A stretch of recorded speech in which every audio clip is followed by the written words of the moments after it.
આજરોજ લીંબાયત police station વિસ્તારમાં નુરાની મસ્જિદની પાસે આશરે રાત્રિના 9:15ની આસપાસ એક બનાવ બન્યો હતો, જેમાં એક ભોગ બનનાર વ્યક્તિ જેનું નામ શહેબાઝ ખાન છે, એના મિત્રએ એની આસપાસ રહેતા એક વ્યક્તિ એની ચપ્પુના ઘા મારીને હત્યા નિપજાવી હતી. જે અનુસંધાને પોલીસે ગુનો નોંધી અને આગળની કાર્યવાહી શરૂ કરેલ છે.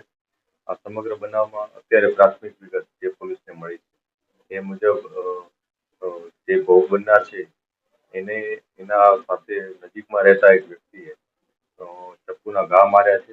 એ ચપ્પુના ઘા મારવા પાછળ એમના કંઈક પ્રેમ સંબંધ, બહેન સાથે પ્રેમ સંબંધ છે એવો વહેમ રાખીને એને ઘા મારી દીધા હતા અને એની સાથે બેઠેલા અન્ય વ્યક્તિને પણ એને ચપ્પુના ઘા માર્યા હતા.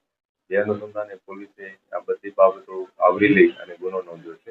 આરોપીની ધરપકડ કરવા માટેની તજવીજ હાલ ચાલુ છે. आपका नाम? सोयाब खान, असलम खान, कहाँ रहते हो आप? लिम्बायत। क्या घटना हुई थी और क्या हादसा हुआ था? हम रोजा खोलते बैठे हुए थे घर पे, रोजा का सबका हम रोजा खोलते बैठे हुए थे। रोजा खोलने के बाद हम नमाज को गए, नमाज पढ़ के आए तो हम घर में जो थोड़ा बहुत काम होता है साड़ी का वो करते बैठे हुए थे। बाद में बोले मैं आ रहा हूँ, बाहर से बाहर गया तो क्या मालूम क्या आवाज एक आवाज आई बाहर से, क्या झगड़े हुए तो हम बाहर भागे देखने के लिए।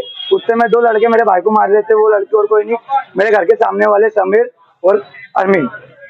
हम जब तक अपर पहुंचे लोग दोनों भाई भाग चुके थे वहां से। मेरे भाई को बहुत ज्यादा लगा हुआ। कितने बजे की घटना है? ये रोजा खोलने के जस्ट समझो ना आप 7:40 के लगभग की बात है ये। क्या जूनी अदावत थी कुछ? वो पता नहीं अपने कुछ अंदर की बात, पर जाता कि अपना नॉलेज है, इन लोग का पैसों का मसला था। मेरे भाई पैसा मांग रहा था, इन लोग ने पैसे लिए थे भाई से। भाई बोल रहा था भाई पैसे दे दो, मैं रमजान आ रहा है, ईद का खरीदी करना है हमको, मेरे घर फैमिली में कपड़े लगते भरा हुआ। तो लोग ने सीधा मना कर हमको पैसा नहीं देना। छोकरी की मैटर की बात आ रही है? ये छोकरी का मैटर दूर दूर की बात नहीं है। वो छोकरी का मैटर क्यों करेगा, उसको की जरूरत है क्या? उसकी बातचीत तो पक्की हो चुकी है ऑलरेडी। क्या नाम है आपके भाई का और कितनी उम्र है? मेरे भाई की नाम है शहबाज खान, असलम खान। उसकी उम्र 23 साल है।